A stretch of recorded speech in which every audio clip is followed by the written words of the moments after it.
وسهلا فيك, Mr. Waleed. Thank you so much for joining us at Creative Chats podcast here in Cairo for the very first time. Thank you for having me.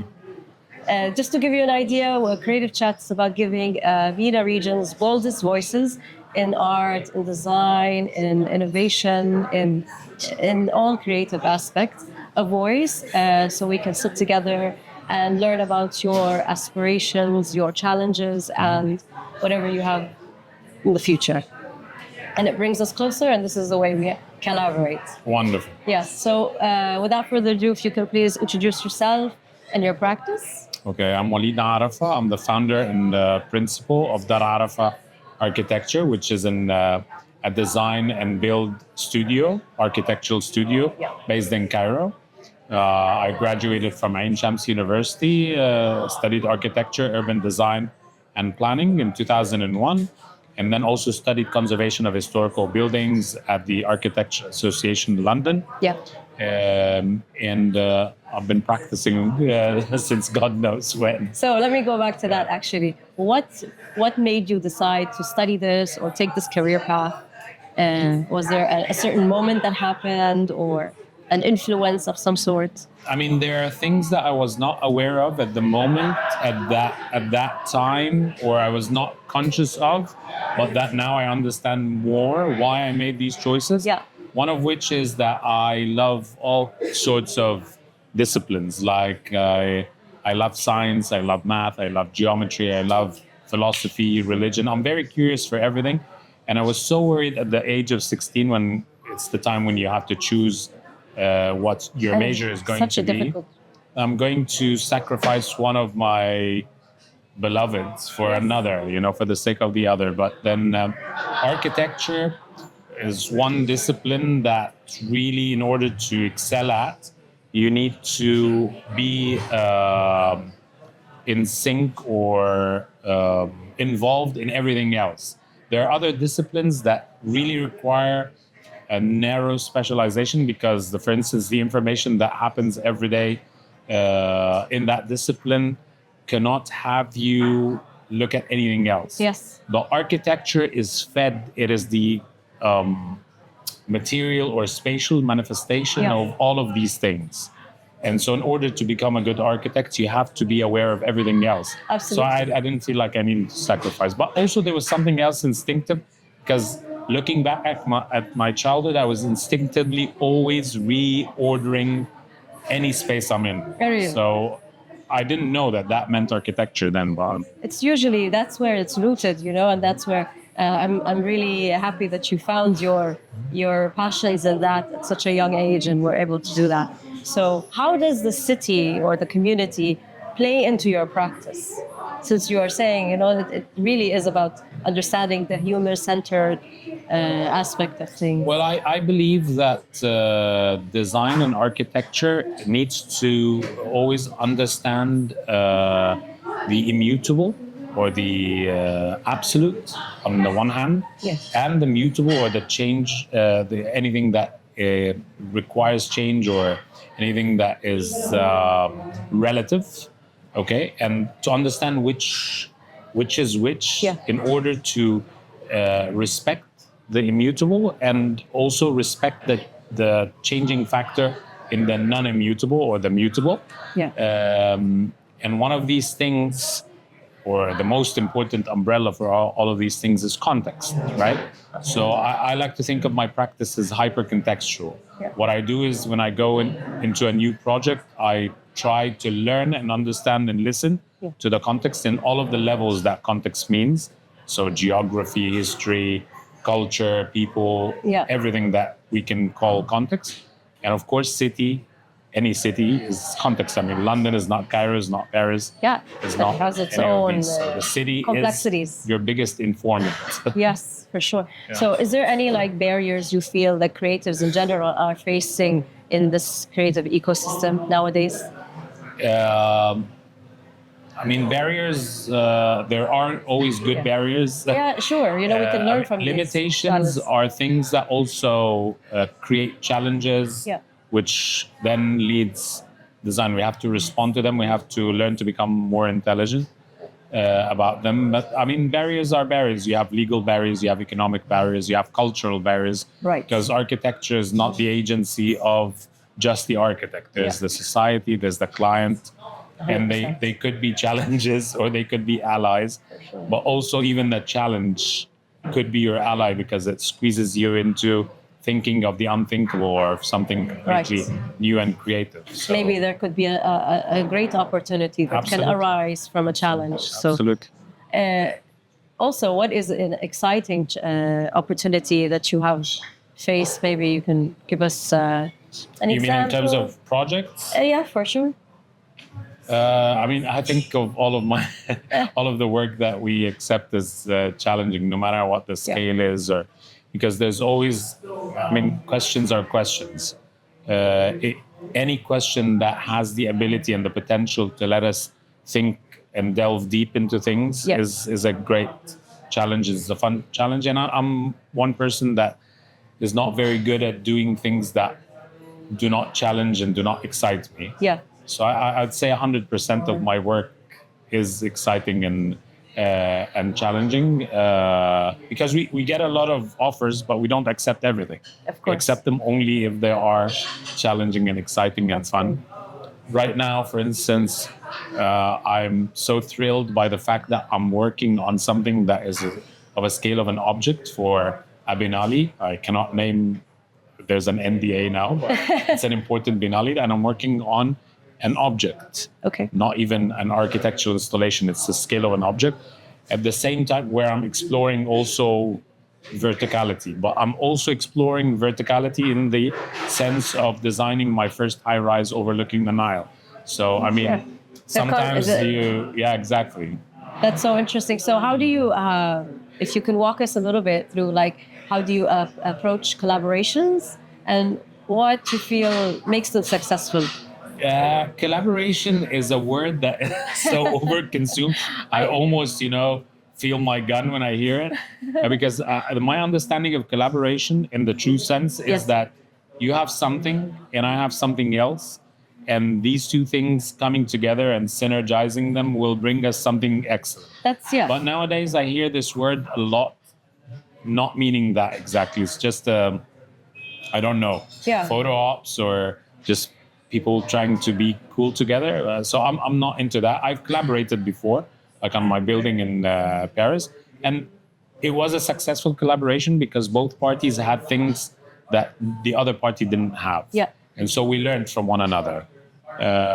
So for me, a collaboration, if that element is there, then and of course we always collaborate, because collaborating is not only collaborating with your kind, because like we work with electromechanical engineers, structural engineers, Sure. Landscapers, interior designers. These are all collaborations that happen all the time. Yeah.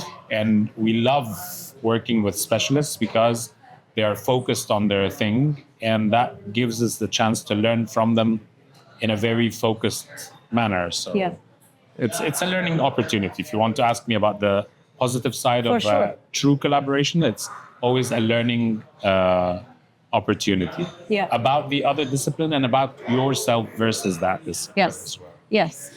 The reason we ask this is because we feel we really like to highlight on these elements that we are very much aligned on. So No, it's an amazing thing. It's just And over it's- abused. I do agree. Some terms have been thrown around, and Right. that's the unfortunate matter. If I could ask you, what do you feel is your creative superpower? Curiosity. Yes. I think I'm 47 now, and I Still have looking not. young? Thank you very much. I have not lost my appetite for learning. I'm Yeah. always studying, and studying seriously, not just reading books or whatever. Reading books is a great thing, but I do study. Yeah. In the same manner that I was studying as a very, very young student. It's very I important. still have that curiosity. I think this is where, yes, I think that's the superpower, because everything good comes from that. Yeah, and I read about you and the emphasis you put on Islamic art as well, or design, is quite remarkable. If you want to touch on that a little bit. Well, I wouldn't call it just Islamic. I would Yeah. call it spiritual based because my worldview acknowledges the existence of a higher power. Some people call it God, some people call it Allah, some people call it this or that. But I think there's a huge difference between a worldview that acknowledges somebody more not all-knowing, omnipotent, and omnipresent, Yeah. which then creates all kind of spiritual art and architecture, Yeah. versus the art and architecture of the overman, Yeah. when man becomes God.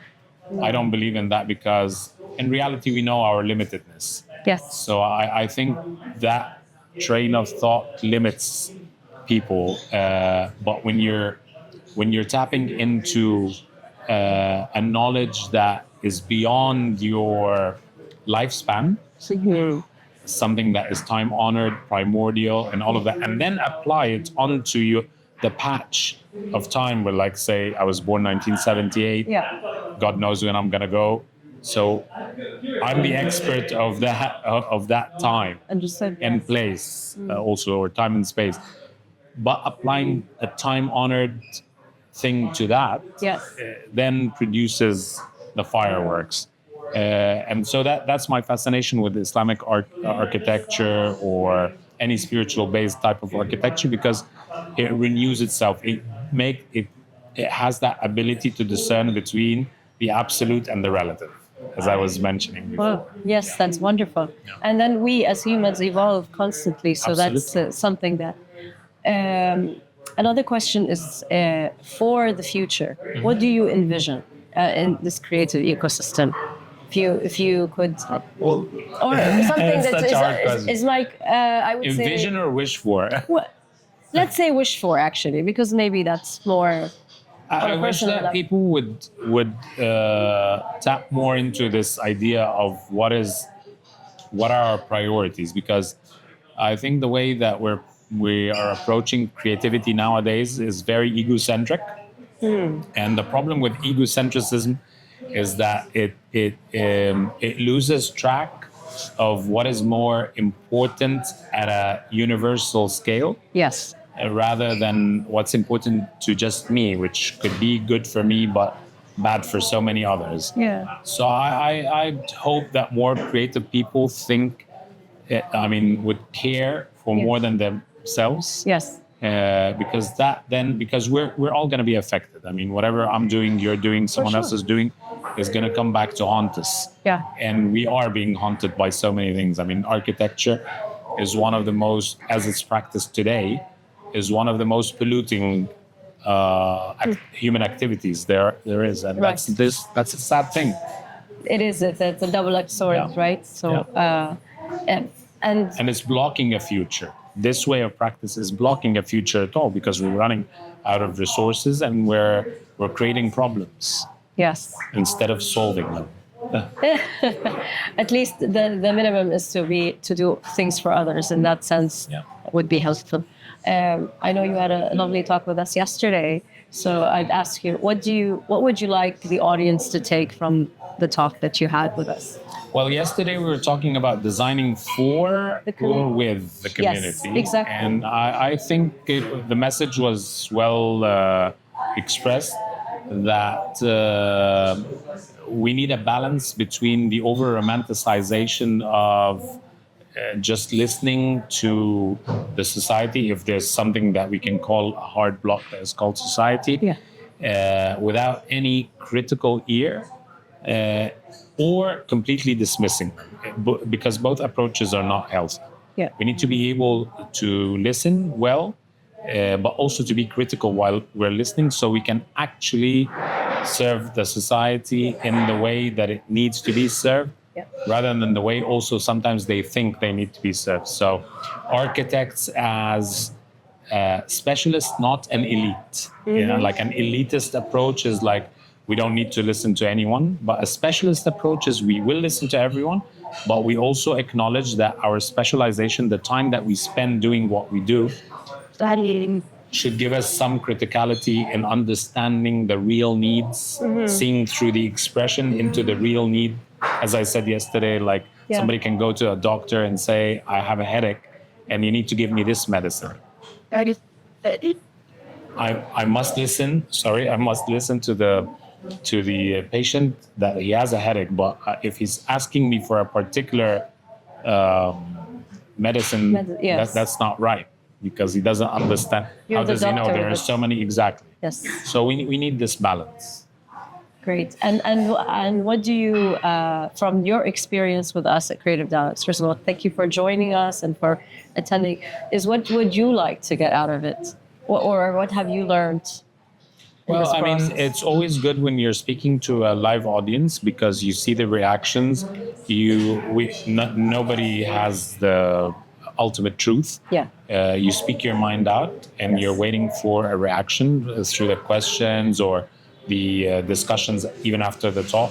Yes. And you kind of recalibrate your ideas and their position in reality, and you exchange. I mean, like you might have an idea and you think you're alone in it, but then you find out Absolutely. people that are thinking the same, and that can open real chances for collaboration 100%. Yeah. and The good kind. yeah, the good kind.